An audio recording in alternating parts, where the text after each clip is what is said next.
ఈరోజు మీడియా సమావేశానికి ముఖ్య కారణము రైతులు ఎవరైతే కష్టాలు ఎదుర్కొంటున్నారో ఆ ముఖ్య అంశం పైన ఇవాళ ప్రతిపక్షంగా ఉన్న వైఎస్ఆర్సీపీ పార్టీ గలం విప్పాలని నిర్ణయించుకున్నాం.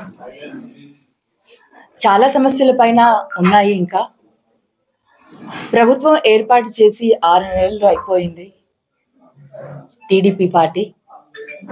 ఈ 6 నెలల్లో సూపర్ 6 ఏదైతే వాళ్ళు 6 హామీలని ప్రజల్లోకి తీసుకుని వెళ్ళి ఆ హామీల మీదనే విజయాన్ని సాధించారో ఆ హామీలకు ఎటువంటి దిక్కు లేకుండా పోయింది. ఈరోజు బడ్జెట్ ప్రవేశపెట్టిన తర్వాత కూడా ఆ బడ్జెట్లో కూడా రైతులకి ఎటువంటి బడ్జెట్ని ఏదైతే ఈ సూపర్ 6లో ఒక భాగమైన రైతులకి పెట్టుబడి ఏదైతే మాట్లాడారో దాని గురించి ప్రస్తావన లేదు. ఈరోజు రైతులు వైఎస్ఆర్సీపీ పార్టీ ఏదైతే వైఎస్ఆర్సీపీ ప్రభుత్వంలో వాళ్ళకి జరిగిన లాభాలేంటి, టీడీపీ ప్రభుత్వంలో వాళ్ళకి జరుగుతున్న నష్టం ఏంటి అని కూడా ఇవాళ వాళ్ళు బాధపడుతున్నారు. 2014లో కూడా టీడీపీ పార్టీ రైతు రుణమాఫీ అని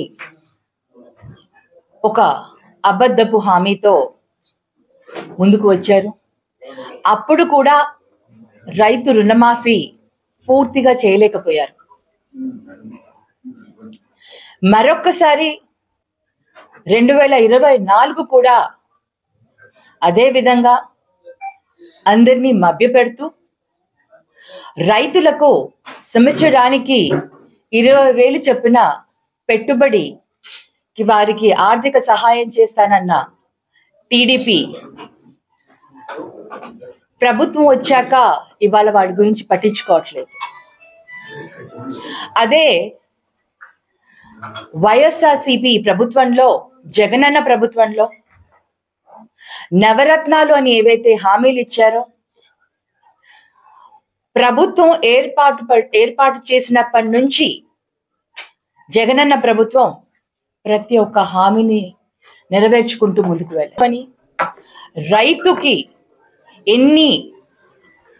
ఏ విధంగా మనం కాపాడాలి, వాళ్ళని ఆదుకోవాలి అనుకుంటూ ముందుకి రావాల్సిన బాధ్యత ఉండాల్సిన మన దేశంలో హామీలు ఇచ్చి కూడా హామీలను నిలబెట్టుకొని పరిస్థితిలో ఈరోజు టీడీపీ ప్రభుత్వం ఉంది. అది నిజంగా శోచనీయంగా ఉంది.